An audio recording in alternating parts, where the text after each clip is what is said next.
You're listening to the StudioPTBO podcast, where we talk all things marketing to help you build and grow your business online. Welcome to the latest episode. And welcome to the StudioPTBO podcast. We are back, and we're back at it again with no guest, but we're back at it again. Neil Morden, how you doing, my man? You're holding up the fort there? I am holding up the fort and then some, Cody May. It's a great day. It's been a great week for us. And literally minutes before you and I started doing this show now, we landed another big name guest, and we won't divulge who it is, but it matters to us. Yep. And it's happening in a few weeks. And I think the reason I bring it up right off the bat is that it ties into the theme of what our podcast is today, which is don't overthink things, don't live in fear, and don't be afraid to make the ask.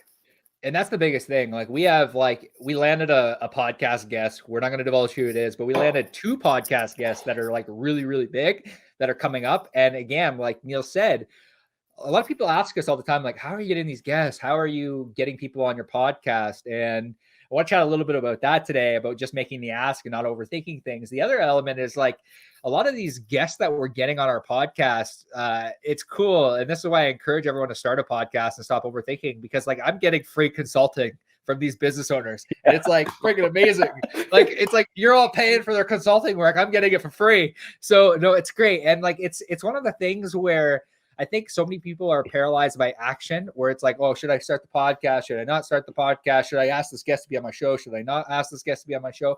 It's you just got to throw out the ask. And it's we landed two really big guests that I'm super excited about. And yeah, man, we just want to hop on here and be stop overthinking things. And maybe we can give some tactics, Neil, when it comes to, when it comes to interviews and asking, what does your process look like specifically when you DM this person that we're going to have on the podcast in June? What did your email or your text message or your DM look like? What are you saying? Well, it doesn't feel generic ever. Yeah. For one thing, it's very thoughtful and personalized and contextualized to that person, to perhaps the moment they're in. It's very personal. It's not personal, I've known them for years or anything, but it's it's thoughtful. It's I value your time. I value the fact that, you're even potentially reading my message, which not all these big names do because they're just inundated.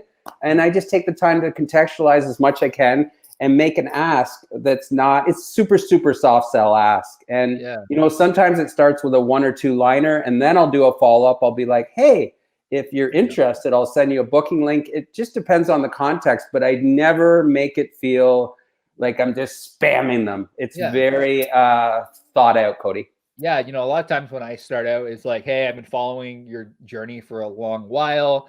I really respect your opinion. And I think that when people hear that and they hear, hey, I really respect your opinion, that, again, we're having people on our podcast, we're asking them about themselves.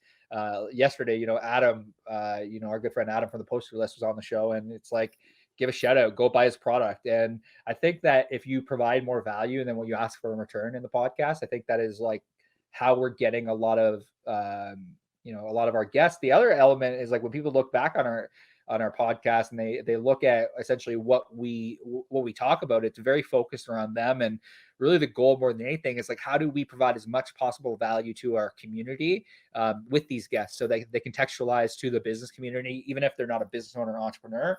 It's how can we contextualize their answers and the information that they're divulging from their story and from their mentorship and exactly what they're doing, contextualize it towards our audience and who actually listens to our podcast. Yeah, and let's not forget, a lot of these people started off where we did. They started really at the bottom and they worked their way up, and they really are grateful and appreciative of the time that they had from mentors when they were on that journey to the top of the mountain. We had on the guest you were referring to earlier, where we're getting nuggets in real time and free education, from yesterday, the grocery neighbor founder Frank Colangelo was just unbelievable. And like, Yeah. we have some guests on where Cody and I will get off and like be texting each other like, that was fire. That was me, like in Simon Bowen a few weeks ago. Simon and Bowen's a perfect example of a guy that like after at the end of that, like I actually went back and like listened to that podcast. And then generally I don't listen to a whole lot of podcasts back.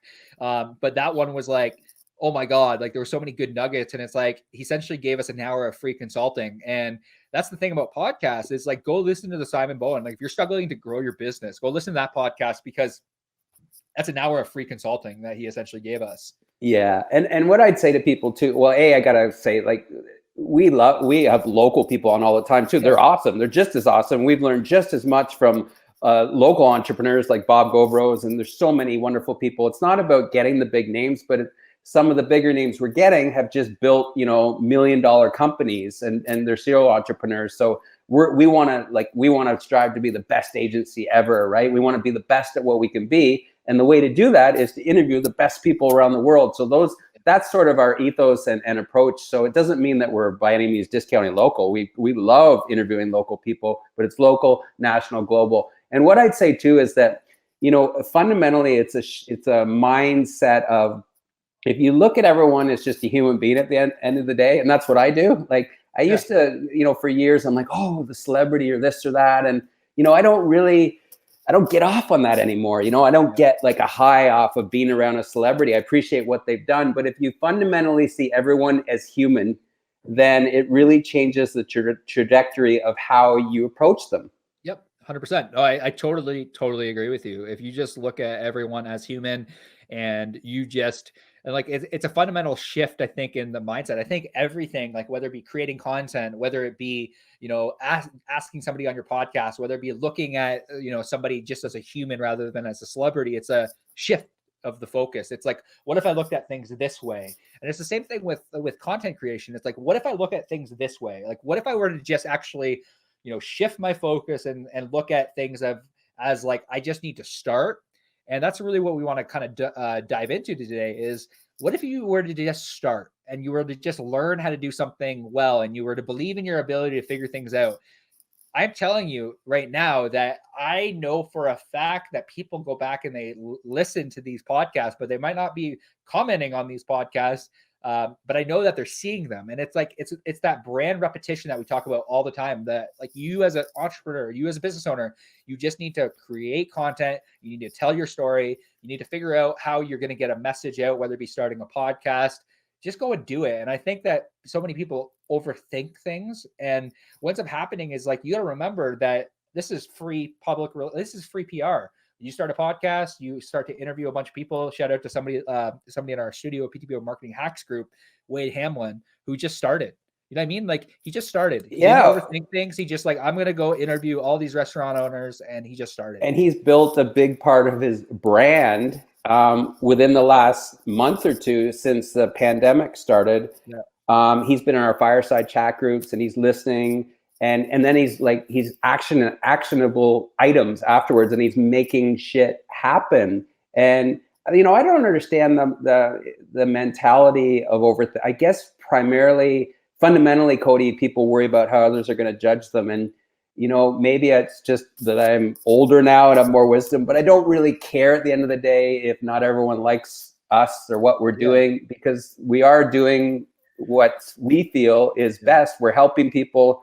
We're helping businesses grow and scale. We're being empathetic. We're being kind. Not everyone likes that. So I think you have to accept that when you put out content, not everyone's going to like it. But guess what? That's okay, because you're weaning out those people from your ecosystem. You don't really want them anyway. I think that's a good thing. I think that, attracting your tribe and speaking your truth is a good thing, because ultimately you're going to attract the people that actually want to work with you, that are, again, like, I've been very bullish on the fact that you, like, in the lead generation space, that I don't want to work with people that won't call their leads within 5 minutes. I don't want to work with those types of people, because if you don't see value in following up with a lead, then again, it's like, it's identifying the types of people that you want to draw into your inner circle and working with those types of people. I think it's something super important. And I think ultimately when you create content, I heard somebody say this the other day that really, really stuck with my mind, because I think we use this term branding a lot. It's like, oh, build your personal brand, build your personal brand. It's like, all you're doing is building your reputation. That's all a brand is. It's your reputation. And I like, it really struck me the other day, because I'm like, okay, that makes sense. It's like you putting out content, you telling your truth. It's like, this is what I believe. This is what I do. This is who I am. It's like, you're just, fast tracking your reputation by somebody like Wade, who is putting out a ton of content about local small business, specifically in the restaurant industry. We know that's a portion of who he is. He started that. He's passionate about it, and it's building his reputation, his brand in the community. And I'll give you the best real world example of that's happened over the last 3 weeks. So my foundation's always been, I think it starts with your tribe. Like you surround yourself with 5 people who can impact you the most and are positive, supportive, but push you too, to inspire you. And it starts from that framework in your community. And for me, community, all the businesses I've started have been around community, and then we've scaled. But over the last 3 weeks, we put together a TV special, which is airing on your TV this weekend on Facebook, on PTBO Strong page. And it's called COVID, and it's a 2-hour special that's going to raise money for mental health initiatives in Peterborough. But you wouldn't believe, Cody, like, I'm like, how are we going to get these people and these people and these people to do these songs for this one special, like reaching out to people like Trevor McNeven, Melissa Payne. They're all in right away. They're like, yes, Mariam Monsaf, Dave Smith, the mayor. Like, and that's just proves to me again that, when you surround yourself with people who really understand you and it's karma. I think it's karma, right? Yeah, so call it whatever you want. Like, it's like, it is karma. Like at the end of the day, like whether you have a spiritual background or whether it's just the universe. The universe, I think at the end of the day, again, like everyone that we interview, I ask them like about mindset, about what type of perspective does it take in order to be a good, an entrepreneur that actually, experience success in their business. And it's interesting because over and over and over again, I hear success leaves clues, success leaves clues, success leaves clues. And it's so true. It's like the people that are putting out content that are really growing their brand, growing their reputation, growing their business. It's like follow the blueprint of how they are doing it. It's like the blueprint's out there. You just have to go find it. And the same thing with, that people say, where it's like, well, what did I do in order to start creating content? Like if you look at my backstory, like with Create Your Purpose prior to StudioPTBO, the reason that I am on this live with you right now is because I started producing content. Yeah, 100%. Like how I discovered Cody was really Create Your Purpose brand. Yeah. And it was really built around empowerment, inspiration, and community, and hearing nuggets from local, thought leaders and community leaders and business owners. And that's how I discovered you. You just started one day. You said, I'm just going to do it. I'm going to build this brand, which you built really quickly with Jeremy Buidling. And it just blew me away. And I'm like, shit, that guy's a game changer. I got to get him into my ecosystem, get to know him more. And there was so much learning experiences through that time, right. Where now I look back at those days and I'm like, oh man, I made a shit ton of mistakes, and I could have done this differently. I could have done this differently. But I think ultimately I'm super grateful and for those mistakes that I made. And it's the imperfect action that will accelerate you towards finding that thing that really works. 100%. It's like Frank said to us yesterday, every entrepreneur we have on says they love failing because that's the chase. That's the game. I am the most competitive person. I have to win at everything, but I can accept losing because I tried, right? And that's what you're saying. If you hadn't put yourself out there with that brand, and I don't know what mistakes you made. I mean, I didn't notice them, but it's like it worked. If you had done nothing, you'd be where you were before, and you'd never be going anywhere, and you'd just be talking shit about what you're going to do someday and not do it. So, for me, it's like that's what draws me to people. It's people that actually take action, that try things. I had last week with this COVID thing, on last Thursday at this time, we had 5 minutes of footage. Mm-hmm. 1 week later, we have a 2-hour fucking show. It's like, and we pulled it together in 1 week because of beautiful people. And that sort of harkens back to what I have to say is you have to be genuine too, right? Yeah. I think fundamentally you can't be a poser. You can't be full of bullshit.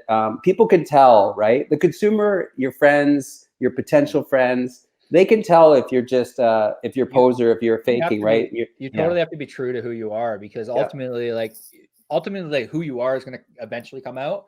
It's kind of like dating, you know. It's like, you know, you go through that honeymoon phase with dating, and eventually your true self comes out. And I think the same thing happens with business. It's like, if you're trying to be someone you're not, eventually what's going to end up happening is like you're eventually going to start putting out content around, around like who you actually are. And I think that ultimately comes out when you date someone. It's like, you know, it's like, oh, honeymoon phase. It's like all of a sudden, oh, now I'm starting to show a little bit more of myself. Ultimately, at the end of the day, you know, like for example, I think the best example is some people are going to be turned off by the fact that you swore on this podcast. And that's okay, because but I can't not be true to who I am. You know what I mean? Like, it's like, I think authenticity, I think that a lot of people look at like things like swearing, or like, you know, you talking about what you truly like. And I think that ultimately it's going to start to attract more people than it repels. And it's okay that if your content repels certain people, because ultimately I think your true self is going to come out in every single thing that you do. And that goes back to the content you're creating. So again, whether it's a podcast, or whether it's an Instagram story, or whether it's a TikTok, or whether you're at a Peterborough Chamber networking event, it comes back to the fact that you have to just be you. And it may sound so simple, but that's being you is what's going to attract the people who are attracted to your kind of personality. It's as simple as that. It doesn't matter who you are, what kind of personality you have. At the end of the day, you're gonna win according to the tribe that you attract. That's all I'm saying. So now we have a question. We have a question here that says, what goes into building a brand? You know, I have my point of view. What's your point of view on what goes into building a brand? Well, to me, it always starts with the person. It starts with the idea, and then the ingredients are the ethos, the sensibility, the approach you bring to it. Whether it's like Steve Jobs starting that from scratch, right? Or whether it's Richard Branson, or if you think of Phil Knight starting Nike, it has to start with the foundation of what is the actual product you have, but what is at a macro, what is the sensibility and ethos and culture and movement you want to establish around your brand. And once that starts to happen, you get your mission statement, you get your tagline, you get your logo, and everything else starts to fall into place. But it has to be from the get-go, to me, the brand has to be you, the idea, and your sensibility and approach around that. Yeah, no, and I totally agree with you there. I think that ultimately with brand building, like I said earlier, I think that it really needs to start with authenticity. And that's why I heard the other day somebody talk about brand, that like, don't get this confused. A brand, like if you're talking about a personal brand, it's just your reputation at the end of the day. It's like, tell your truth. And if we're talking about personal brand, it's a little bit different with a product, a product-based company. Branding, obviously, like you said, is your messaging. It's creating, a logo. It can go into all the subsidiary content that you put out that kind of goes in with your original brand. But from a personal standpoint, it's just the content that you put out. It's like the story that you tell. It's here's who I am. This is what I do. This is how I do it. And it's the subsidiary content that really goes into building a personal brand. It's telling your truth at the end of the day. And I think coming back to, what goes into building a brand specifically for a person comes down to, at the end of the day, it's like, what is the reputation you want to have? Who do you want to be known as? Like, what is the legacy you want to leave? And then you start to talk about those things. And that at the end of the day, I think that creates the personal brand, or creates the personal reputation. Yeah, and that can change according to as you build and scale and you get bought out and exit strategies. But I'm saying at its core, like whoever started this brand Fila that I'm wearing right now, or whoever started, right, we started Apple or Nike, it started around a mission. Like the same thing, Cody, you, Nora, and I, or with StudioPTBO, we have a clear tagline, mission statement, brand statement about who and we've created that culture around it's who you like, know, and trust factor, right? Yeah. And it really starts with that core. It sounds so simple, but it really starts with the you and the tribe you surround yourself with. And again, you can't bullshit people. It has to be you. It has to feel right with you. Yeah, and like we have Yeah, like we're just on a mission to help as many business owners start. And that's really, I think, that what the tell your story model starts at is just start. And that's part of the reason why, like, again, I understand because I'm a process-based person as well, where it's like, okay, it's easy to say start, but what do I do? How do I start? And I think that that element is something that a lot of people are like, just start putting out content. So what we created a 60-day social sprint that essentially helps business owners actually come up with ideas. And so if you're here listening to the podcast, just throw the word social in the comments section, and we'll get you access to the 60-day social sprint. But that's, like, I guess what like to Well, that point. Yeah, go ahead, Neil. yeah, I just want to come back to the brand thing again. Like, I think too, when you're starting a brand, and the way with PTBO Canada, I started that media brand, at Ethos Sensibility Studio PTBO. It does at a macro level. Again, it comes down to the movement you're trying to create around your brand and the attraction, the laws of attraction. So if you read Shoe Dog by Phil Knight, it was one of the best biographies I've ever read. But he really talks about, it wasn't really fundamentally just about creating a shoe brand. It was about creating a movement. And that's what Steve Jobs would have said around Apple. That's exactly what yesterday Frank Colangelo said to us about starting Grocery Neighbor. He said it. He thanked us afterwards. He sent us a thank you email. He's just grateful to be on our podcast. He doesn't care how many people watch. And he said, "I look forward to you guys, being a part and watching this movement." And I think again that's really need to think about that as part of any brand you're building, and reputation, like you said earlier. But what fundamental movement are you trying to create? And it doesn't have to be like a life-shaking, life-altering global movement, but whether it's a super micro thing or tied to the sector in your community, or it has potential to scale, it really has to start with that framework. What kind of movement do I want to create with my brand? It's funny that you say the word movement, because and I'm actually searching through my phone right now because I have something in my phone, and I'm hoping that I can find it fairly quickly. But if I can't, I'll try to essentially talk about it quickly. I think that all successful brands were created around a movement. All successful, really personal brands have been created around movements. At the end of the day, like you look at somebody like Martin Luther. That was a movement, the 95 Theses. You look at history and the things that actually change, actually shift. Like if you look at any history, the things that actually shift an entire group of people to go and do a thing was really based around a movement, based around changing perspective and really, again, it was usually around a figurehead. So it's really interesting. I have this, and I don't know if I can find it, but you're like, and even with Dollar Shave Club, when it started, I mean, it started around humor, right? But it was the practicality of, yeah, of course, I just want you to deliver razors to my house. But it was how he approached it in that video. And, getting, I think it's like 12 million views in the first couple days. So, he didn't probably overthink it. It was a really clever idea that other people should have perhaps thought of, but he really played it in such a playful, humorous way. But there was such practicality to it that it created an instant movement. Yeah. I mean, and I found this. I wrote this down. I have no idea who said this, so I can't even give him a shout out. But I think it was Russell Brunson. Okay. But he talks about charismatic movement. So every movement in history has an attractive character, a leader in the movement, and only one person in the industry. So he talks about how you can kind of turn a mission, like what your mission is, into a movement.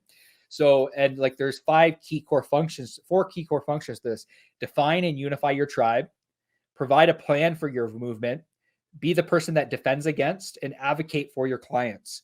So essentially, it's like build a team, start a movement. Simple plans create a movement. It's like what actions can the group of people, once you define who your tribe is, actually take? And it's like, this is really like the plans that get remembered get shared. And it's like, you really need to make it super, like we talk about all the time, the stupid, simple movement of tell your story model: attract, nurture, convert. And it's why we're working on so many different models to help explain what tell your story actually means and what it does for a business and how it helps grow the business. But again, how to turn your mission into a movement: define and unify your tribe, provide a plan for your movement, defend against, and advocate for your clients. A lot of what we've been doing is advocating for real estate agents. I love working with real estate agents. We're very we're very for real estate, and it's like defend against them. It's like, make sure that you understand the industry, make sure you understand, like, we're very for entrepreneurs. Like, that's why we hop on weekly calls with entrepreneurs and help them contextualize their marketing message. And why we're giving away free information is because, again, we believe in small business, we believe in entrepreneurs, and we're very bullish, and we're very transparent about the fact that we want to see entrepreneurs win. I really believe entrepreneurs are the lifeblood of economy. So, again, go ahead. To finish up here, what I challenge people who are watching now or watching later is start. If you're thinking about starting something, whether it's a spin-off of an existing brand you're doing, or, it could be a charitable endeavor, it could be something to do with like, coaching a team and a different, like, I don't know, but like start like Wade Hamlin did with his thing. Start somewhere and then tell us what you've started. Like DM us on Instagram or message us or email us and let us know what you're thinking of starting. No, not what you're thinking of starting, what you are starting. What you did. Let us know what you did. Let us know the action you took. This podcast is all about action, taking imperfect action. It's like, when you have started, email us or send us a DM, or send me or Neil, send us a DM and say, hey, I started this. And we would love the opportunity to help you once you get started.